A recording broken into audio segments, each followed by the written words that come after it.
Hello students, अगर आप हमारे इस चैनल आरबीएस फिजिक्स पर पहली बार आए हैं तो सब्सक्राइब करना ना भूलें, बेल आइकन दबाएं, ऑल करें, जिससे कि हमारे वीडियो के अपलोड होते ही इसके नोटिफिकेशंस आपको मिल जाएं।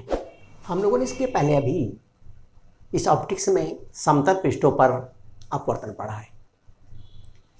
अब हमको वक्र तलों पर अपवर्तन पढ़ना है। अगर कोई भी पारदर्शी माध्यम का कोई भी भाग स्फेरिकल है, गोलाकार है, तो उसे हम वक्र पृष्ठ कहते हैं। जैसे मान लीजिए ये हमारा पेन है और ये एक माध्यम है, ये पारदर्शी तो नहीं है, मान लिया पारदर्शी माध्यम होता, इसको गोलाकार बना दिया जाता तो ये भाग इसका स्फेरिकल यानी गोलाकार हो जाता, तो इस पर जो प्रकाश की किरण पड़ती उस अपवर्तन को हम वक्र पृष्ठ पर अपवर्तन कहते हैं। तो किसी भी पारदर्शी माध्यम का कोई भी भाग जो गोलाकार है उसे हम वक्रतल या गोलीय पृष्ठ कहते हैं। उस पर भी अपवर्तन हम लोगों को पढ़ना है। अब मान लीजिए हमारे पास कोई भी एक पारदर्शी माध्यम है और इस पारदर्शी माध्यम का ये वाला भाग गोलाकार बना दिया गया, तो यदि इसका इस पारदर्शी माध्यम का ये गोलाकार भाग है तो ये जिस केंद्र को के कारण ये वक्र बना है इसे हम इस वक्र पृष्ठ का वक्रता केंद्र कहते हैं। तो ये हो गया वक्रता केंद्र यानी सी, वक्रता केंद्र। वक्रता केंद्र सेंटर ऑफ कर्वेचर, ये वक्रता केंद्र। और ये जो वक्र पृष्ठ है, इस तरह का जो पृष्ठ बना, इसको गोला करने के बाद इसका अपना केंद्र है। जो इसका अपना केंद्र है इसको कहते हैं ध्रुव या पोल। ये इस वक्र केंद्र का जो केंद्र है, ये जो वक्र पृष्ठ का केंद्र है, इसको कहते हैं ध्रुव यानी पोल P। तो दो बिंदु हुए इसमें। एक बिंदु तो ये हुआ ये वक्र का जो केंद्र है, और दूसरा इस वक्र पृष्ठ का अपना केंद्र जिसे ध्रुव कहते हैं। और इस ध्रुव और वक्रता केंद्र को मिलाने वाली जो रेखा होती है इसको कहते हैं अक्ष। ये इसका अक्ष है, इसे हम कहते हैं अक्ष या मुखाक्ष।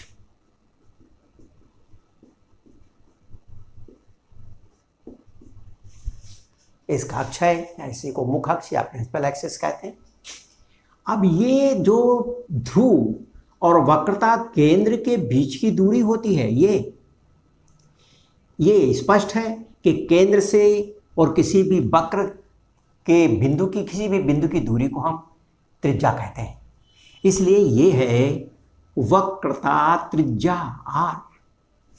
इसे कहते हैं वक्रता त्रिज्या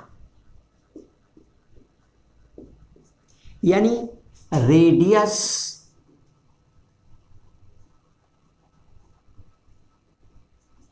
ऑफ कर्वेचर R। इतनी भौतिक राशियां इसमें हैं किसी भी वक्र पृष्ठ में। एक तो इस वक्र पृष्ठ का अपना केंद्र ध्रुव पोल, इस वक्रता का केंद्र, जो वक्र बना तो कोई ना कोई केंद्र लेके बना, वो का केंद्र वक्रता केंद्र, और इस वक्रता केंद्र और ध्रुव को मिलाने वाली रेखा, और ध्रुव और वक्रता केंद्र के बीच की दूरी। अब यहाँ पर ये मान लिया विरल माध्यम है, वायु है, निर्वात है, सामान्यतः हम वायु लेते हैं, और ये कोई सघन माध्यम है, मान लिया कांच। ये कांच है और ये कोई यानी विरल माध्यम यानी वायु है। यहाँ पर जो वक्र हम देख रहे हैं ये बाहर की ओर उठा हुआ है, ये उत्तल पृष्ठ है, ये उत्तल है, उत्तल, इसे हम कहते हैं उत्तल। तो जो पृष्ठ हुआ, जो वक्रतल हुआ, वो हमारे पास दो प्रकार का हुआ। तो एक वक्रतल तो इस तरह का हुआ जिसमें कि ये पृष्ठ बाहर की तरफ उठा हुआ है, इसको कहते हैं उत्तल।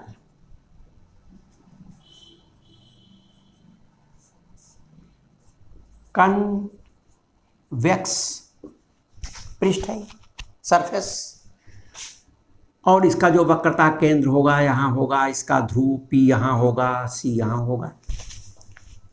एक दूसरे प्रकार का ये मान लीजिए, इसका जो एक सिरा है ये है तो ये गोलीय या स्फेरिकल बना है, लेकिन ये अंदर की ओर काटकर बनाया गया है, ये अंदर को झुका हुआ है, इसलिए इसका ध्रुव तो ये हुआ, लेकिन ये जो कर्व बना इसका केंद्र कहीं यहाँ होगा और ये होगी इसकी वक्रता त्रिज्या। इस प्रकार का जो वक्र बनता है जो अंदर की ओर दबा हुआ है, इसको कहते हैं अवतल, अवतल पृष्ठ या कनकेव सरफेस। तो दो प्रकार के पृष्ठ हुए, एक तो उठा हुआ और एक दबा हुआ। एक बात ध्यान देने की है कि चाहे वो उठा हुआ हो और चाहे अंदर को दबा हुआ हो, चाहे वो उत्तल हो चाहे अवतल हो, चाहे प्रतिबिंब वास्तविक बने और चाहे प्रतिबिंब काल्पनिक बने, लेकिन सबके लिए जो सूत्र आएगा वो एक ही आएगा। दोनों पृष्ठों के लिए प्रतिबिंब वास्तविक हो या काल्पनिक हो, सभी के लिए एक ही फार्मूला, सभी के लिए एक ही सूत्र प्राप्त होता है। तो उत्तल, अवतल, दोनों पृष्ठों के लिए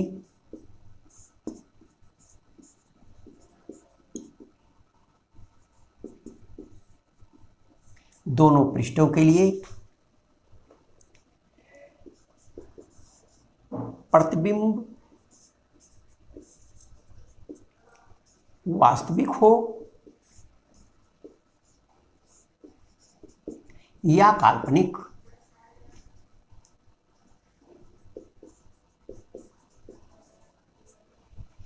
उत्तल अवतल दोनों पृष्ठों के लिए प्रतिबिंब वास्तविक हो या आभासी, सूत्र एक ही प्राप्त होगा।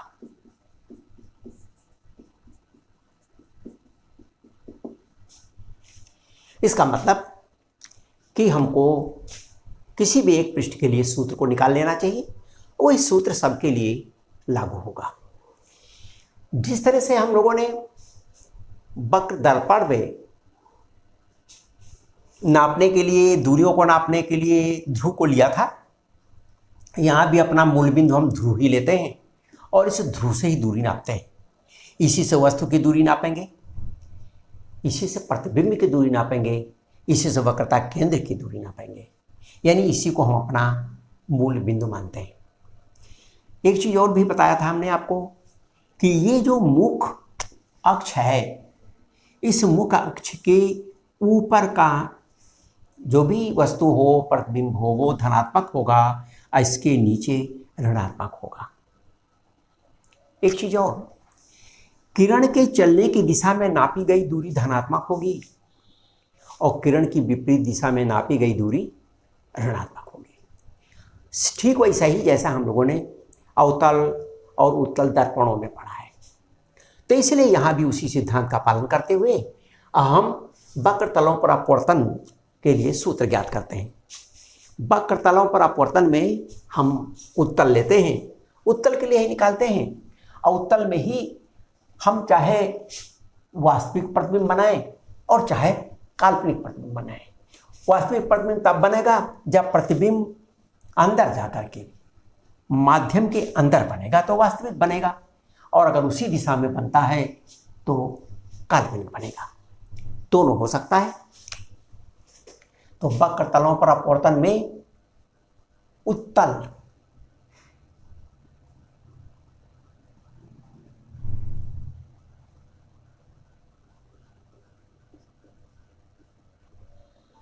उत्तल पृष्ठ यानी कन्वेक्स सरफेस। हम कन्वेक्स सरफेस पर अपवर्तन का सूत्र निकालते हैं।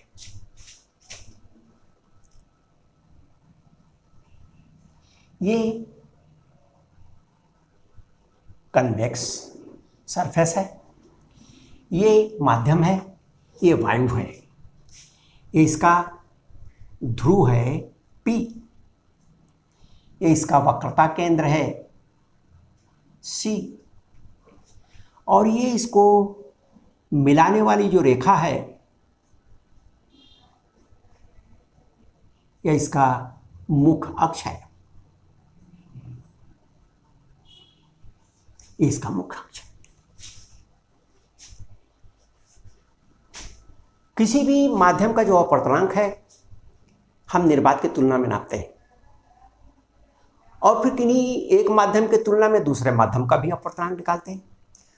उदाहरण के तौर पर अगर मान लिया वायु है और वायु का अपवर्तनांक निकालना होगा तो हम निर्वात की तुलना में निकालेंगे।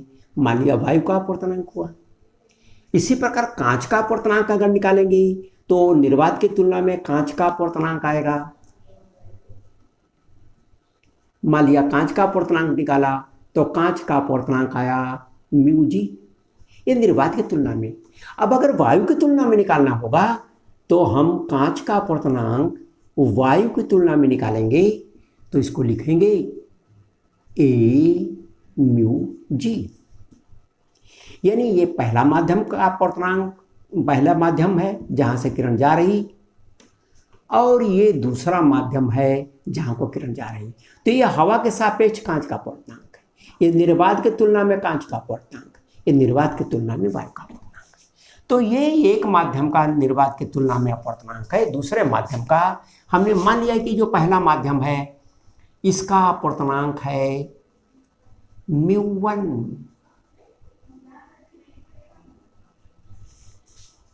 और ये दूसरा माध्यम इसका अपवर्तनांक है μ2।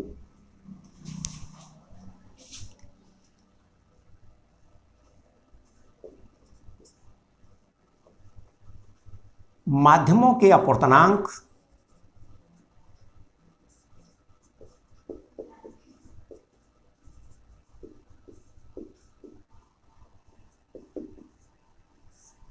क्रमशः μ1 एवं μ2 हैं। ध्यान रखेंगे कुछ किताबों में म्यू की जगह यन का प्रयोग किया, कुछ जगह म्यू का प्रयोग किया। आप म्यू और यन किसी का भी प्रयोग कर सकते हैं। यहाँ पर हम म्यू का इस्तेमाल कर रहे हैं अपवर्तनांक के लिए। इसका निर्वात की तुलना में अपवर्तनांक μ1, इसका μ2। अब यहाँ पर ये वक्रता केंद्र है, यहाँ से ये किरण चलती है। मान लीजिए यहाँ पर एक बिंदु स्रोत लिया है, ये ऑब्जेक्ट है O, और ऑब्जेक्ट की जो दूरी होती है वो ध्रुव से नापी जाती है। इस दूरी को हम कहते हैं U, ये है U। लेकिन ये जो U दूरी है, चूंकि ये पीछे की ओर है, किरण तो इधर को जाएगी, इसलिए ये ऋणात्मक होगी, ये है -U। अब किरण यहां से आती है और यहां टकरा जाती है। ये किरण आती है, ये आपाती किरण है, इस माध्यम के इस वक्र पृष्ठ पर टकराती है। इसके ऊपर अभिलंब डालने के लिए किसी भी वक्र पृष्ठ पर यदि केंद्र से रेखा खींची जाती है तो वो वक्र पृष्ठ के हर बिंदु पर वो लंब होती है। कहीं भी खींचेंगी वो लंब होगी। इसलिए इस बिंदु पर जो अभिलंब होगा वो ये रेखा अभिलंब होगी, यह है अभिलंब। जब विरल माध्यम से सघन माध्यम किरण जाती है तो वो अभिलंब की ओर झुक जाती है।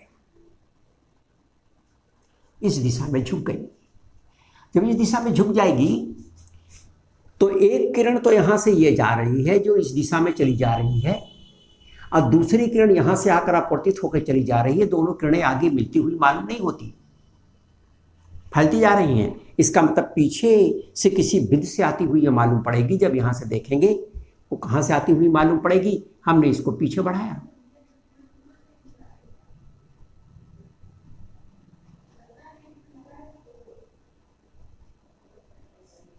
यही वो बिंदु है जहां से ये किरण आती हुई मालूम पड़ती है, और ये किरण भी यहीं से आती हुई मालूम पड़ती है। तो दोनों किरणें इसी बिंदु से आती हुई मालूम पड़ती हैं, इसलिए ओ का प्रतिबिंब आई बन गया। ये पीछे बनता है, काल्पनिक है। अगर ये किरण और मुड़ती तो इधर जाता तो ये वास्तविक बनता। चाहे वास्तविक बने चाहे काल्पनिक बने, दोनों स्थितियों में जो सूत्र प्राप्त होगा वही प्राप्त होगा। ये दूरी यहां से यहां तक की ये प्रतिबिंब की दूरी है, ये भी उसी दिशा में है, इसलिए -b होगी। यहां पर ये बिंदु को हमने a मान लिया और उस a से हमने इस पर एक लंब डाला। ये लंब है AM, ये है P, ये बिंदु P है, ये है M। ठीक, ये P है, छोटा दिखता हो तो P और बड़ा बनाते हैं। ये है P,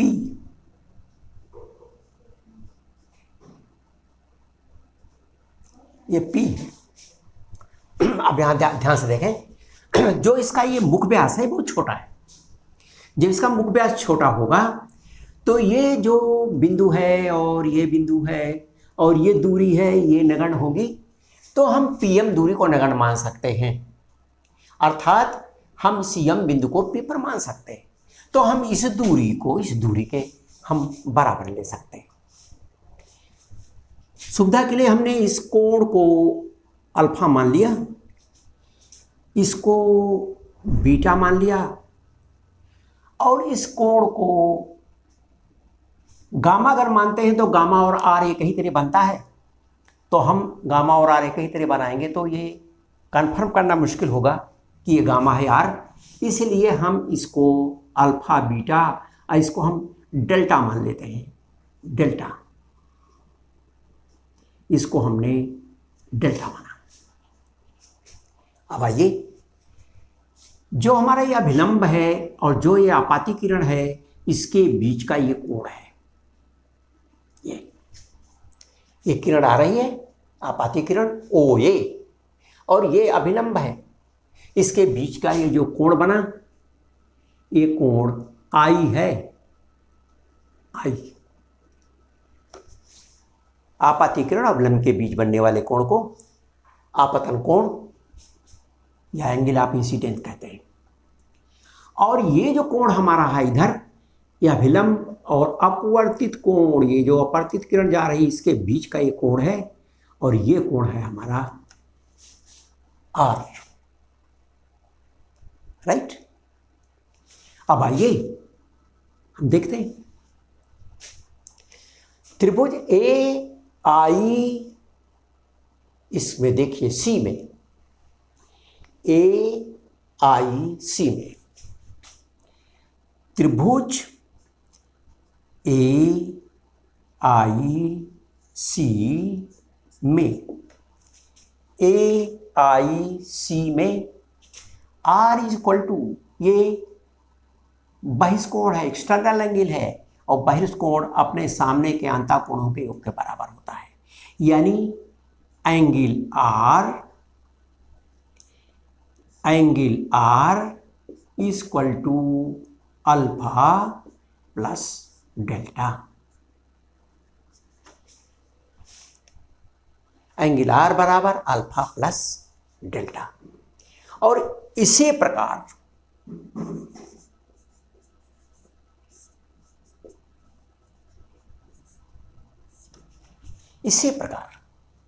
ट्रायंगल AOC में, ट्रायंगल AOC ओ सी में, ए ओ सी में इसका एक्सटर्नल एंगल आई है, ये बराबर है बीटा प्लस डेल्टा। एंगल आई बराबर angle alpha beta plus angle delta. अब ये आर का मान है और ये आई का मान है।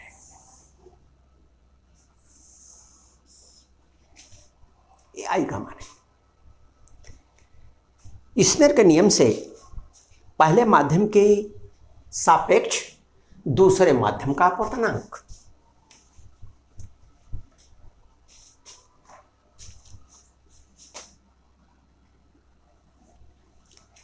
स्नेल के नियम से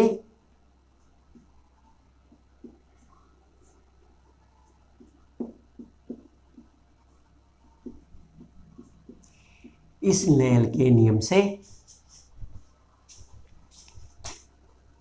n μ2 अपान μ1, μ2 अपान μ1 यानी 1 μ2 अपान μ1 बराबर sine i upon sine are.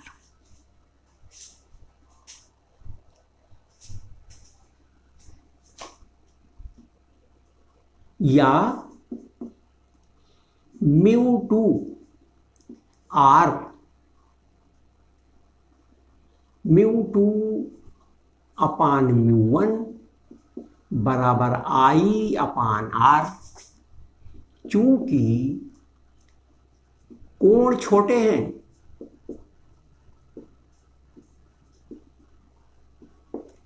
कोण छोटे इसलिए हैं क्योंकि ये मुख व्यास छोटा लिया है हमने, इसका ये मुख व्यास छोटा लिया और ऑब्जेक्ट हमने पॉइंट सोर्स लिया और मुख व्यास छोटा लिया और इसीलिए कोण छोटे हैं।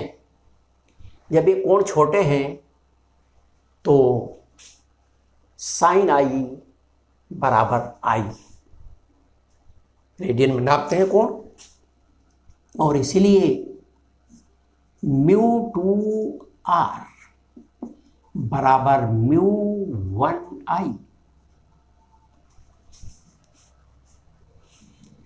मान रखने पर आई का मान बीटा प्लस डेल्टा और आर का मान अल्फा प्लस डेल्टा, या μ2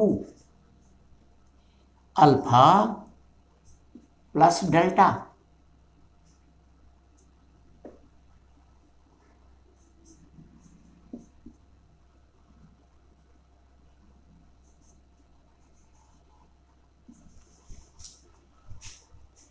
और इसी प्रकार μ1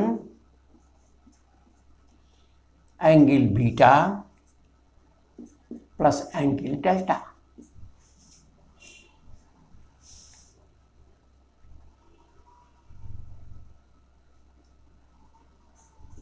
आई एवं आर का मान रखने पर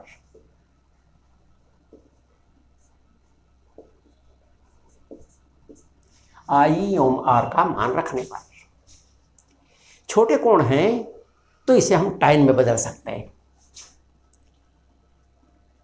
या μ2 tan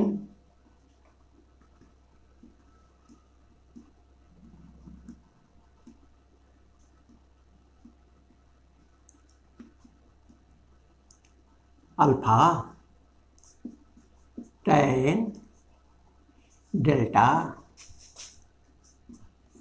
μ1 tan बीटा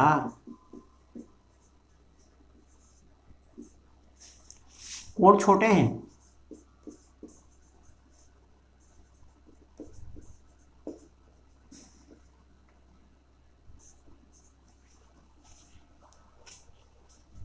या μ2 tan alpha equal to AM upon AM upon AM upon IM।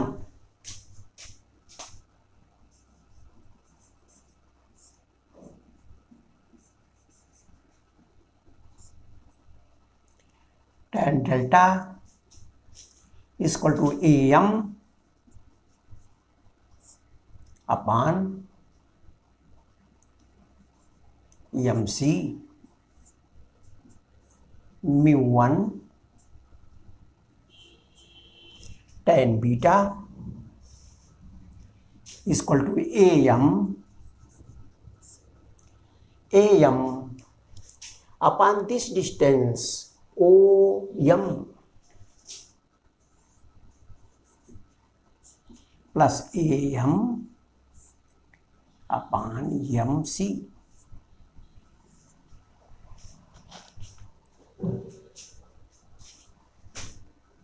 मुख व्यास छोटा है, मुख व्यास छोटा है, वक्र पृष्ठ का मुख व्यास छोटा होने के कारण, अपर्चर छोटा होने के कारण PM बहुत ही छोटा है, यानी IM बराबर IP,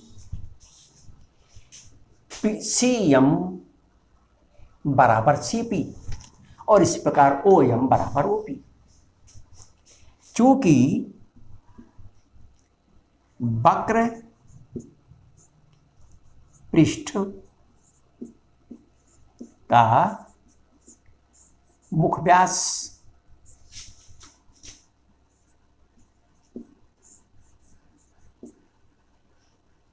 अपर्चर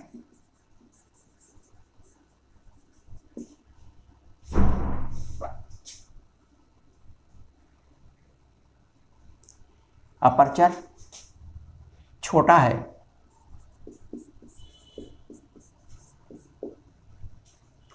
और इसीलिए PM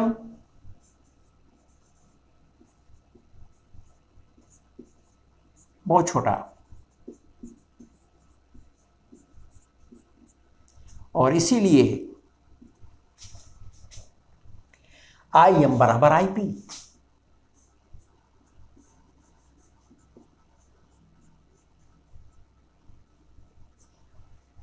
IM बराबर IP, MC बराबर PC,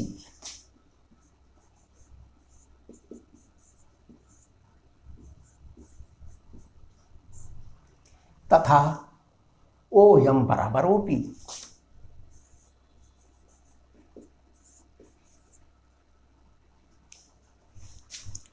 और इसलिए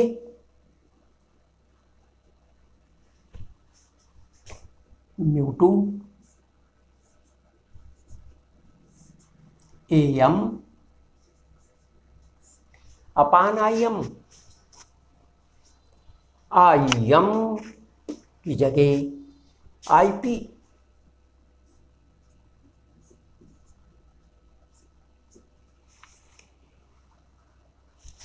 MC की जगह PC।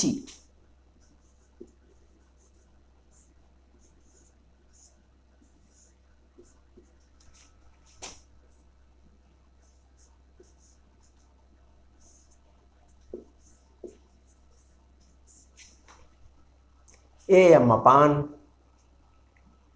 OAM अपान OM की जगह OP और प्लस AM अपान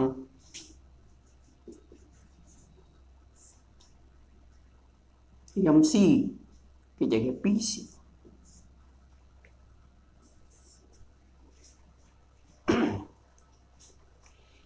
चिन्ह सहित मान रखने पर, अब चिन्ह सहित मान रखने के लिए यहां पर अगर ध्यान से हम देखें, यहां तो जो हमारा IP है, IP यह है minus V, OP minus U, MC R, ये इधर R है और ये दूरी प्लस है, ये प्लस है, ध्यान रखें। इसलिए उसमें वैल्यू हमने रख दी, सबके मान रख दिए। हम इसको यहाँ मिटाते हैं और इसलिए यहाँ से, यहाँ ध्यान से देखें और अतः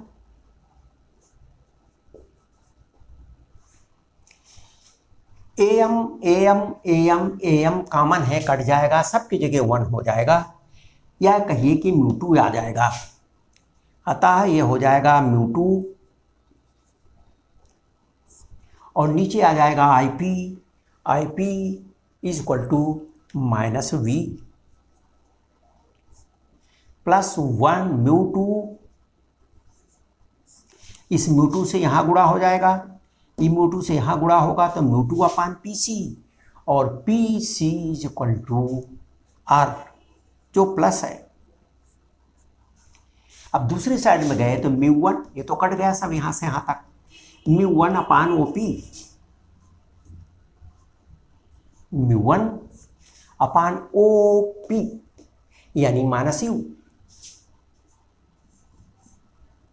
और प्लस μ1 अपान R।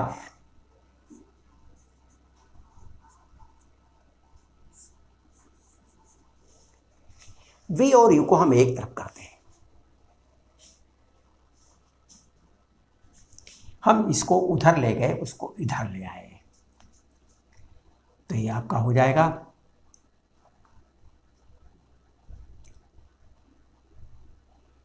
इसलिए μ2 अपान V माइनस μ1 अपान U बराबर μ2 माइनस μ1 अपान R।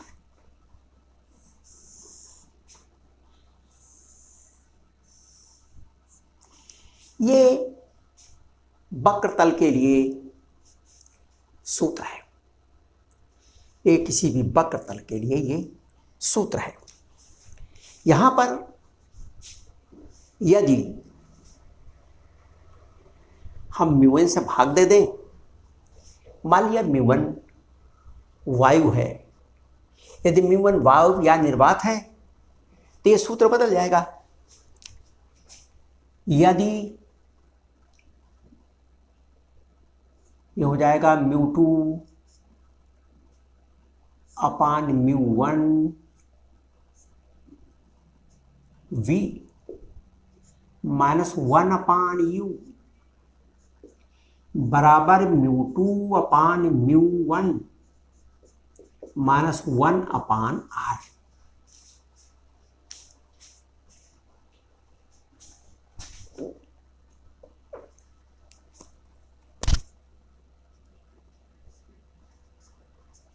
μ1 से भाग दिया, μ1 से भाग दिया तो यहाँ μ1 कट जाएगा, 1 अपान U रहा, यहाँ μ2 अपान μ1 रहा, यहाँ भी μ2 अपान μ1 रहा, यहाँ 1 रहा। और इसीलिए यहाँ पर हमारा जो वायु में अगर माध्यम है, जो पहला माध्यम है वो वायु है। यदि प्रथम माध्यम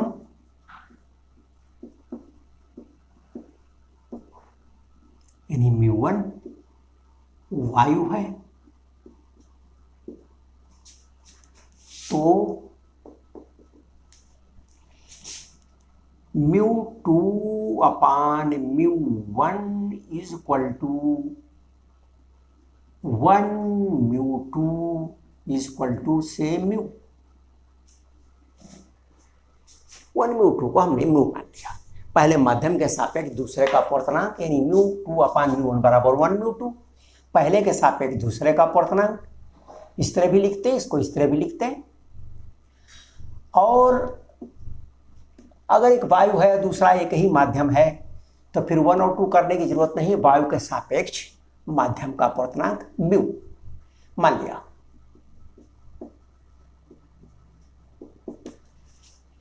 तो हमने यहां रख दिया, तो हमारा जो सूत्र आ गया वो आ गया μ/v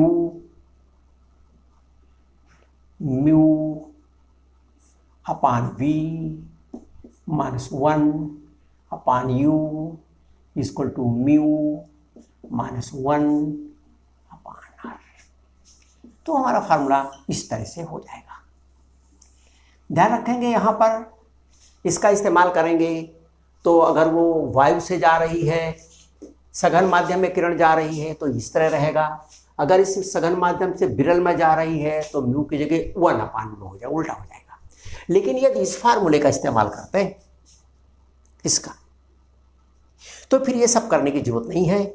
ये तो जनरल सूत्र है, जनरल फार्मूला है। जो पहला दूसरा माध्यम है, पहला माध्यम है, अगर यहां से यहां जाती है किरण तो ये आपका पहला माध्यम हो जाएगा। तब ये जो μ2 है अब ये μ1 की जगह हो जाएगा, μ2 की जगह हो जाएगा। यानी किरण किस माध्यम से जा रही है, जहां से जाती है उसे हम प्रथम माध्यम कहते हैं, जहां को जाती है उसे हम दूसरा माध्यम कहते हैं। तो माध्यम प्रथम और द्वितीय हम इसी आधार पर मानते हैं कि किरण जहां से जाती है प्रथम माध्यम, जहां को जाती है वो द्वितीय माध्यम, ये मानते हैं। मान लीजिए ये हमारा ये माध्यम है और ये किरण इधर से इधर को जा रही है, इधर को, तो इधर से इधर को जाती है तो ये हुआ प्रथम माध्यम हुआ। इसका अपवर्तनांक को हम म्यू मानेंगे, μ1, और इसके अपवर्तनांक को हम μ2 मानेंगे। ये हुआ द्वितीय माध्यम।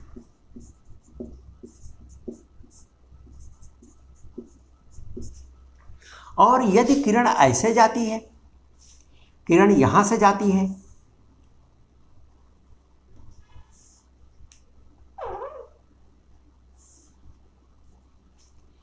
चूंकि किरण इधर से इधर को जा रही है, ये तो आपका अभिलंब हुआ,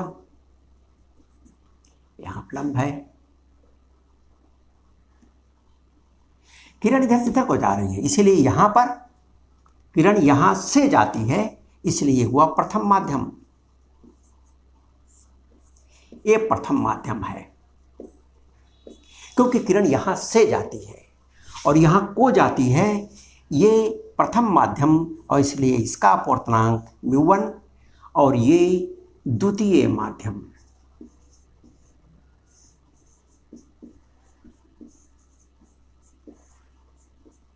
इसका अपवर्तनांक है μ2। तो इसी आधार पर हम प्रथम और द्वितीय माध्यम का निर्णय करते हैं। और अगर इसको दिमाग में रख करके हम अपने न्यूमेरिकल हल करते हैं और इस सूत्र का इस्तेमाल करते हैं तो हम डायरेक्ट निकाल लेंगे। हमको ये सोचने की ज़रूरत नहीं है कि किरण हवा से जा रही है कि कांच से जा रही है कि पानी से जा रही है कि कांच में जा रही है। जहाँ से जा रही है प्रथम, जहाँ को जा रही है द्वितीय, जहाँ से जा रही है प्रथम, जहाँ को जा रही है द्वितीय। इसी का ध्यान रख करके और हम अपनी जो भी हमारे प्रॉब्लम्स हैं, समस्याएं हैं, जो भी हमारे न्यूमेरिकल्स हैं, हम हल करते हैं। एक बात ध्यान रखेंगे, ये हमारा वक्र पृष्ठ के लिए ये सूत्र है, सब के लिए है, उत्तल हो या अवतल हो, ये सभी के लिए है। इतना ही नहीं, यहाँ तो प्रतिबिंब काल्पनिक बनता है क्योंकि किरण इधर को जा रही है, आगे कहीं मिलती नहीं है। यहाँ से चलने वाली, इस बिंदु स्रोत से चलने वाली एक किरण इधर को जाती है और ये किरण जा करके फिर इधर चली जाती है, आती हुई यहाँ से मालूम पड़ती है। अगर हम आँख रख के देखें तो एक किरण तो ये आती हुई मालूम पड़ती है, एक किरण ये आती हुई मालूम पड़ती है और इसी बिंदु से आती हुई मालूम पड़ती है। इसलिए यहाँ पर एक काल्पनिक प्रतिबिंब बनता है यहाँ, इसके लिए भी फार्मूला। और अगर ये किरण मुड़ जाए और थोड़ा मुड़ जाए, यानी यह और सघन हो जाए, किरण मुड़ जाएगी तो यहाँ आके प्रतिबिंब बनाएगी। यहाँ पर ये किरण वास्तव में इस किरण से मिलती है और इसलिए वास्तविक प्रतिबिंब बनेगा। इस साइड में बनेगा, प्रतिबिंब वास्तविक होगा, रियल होगा। यहाँ पर आभासी है। उस समय भी फार्मूला यही आएगा।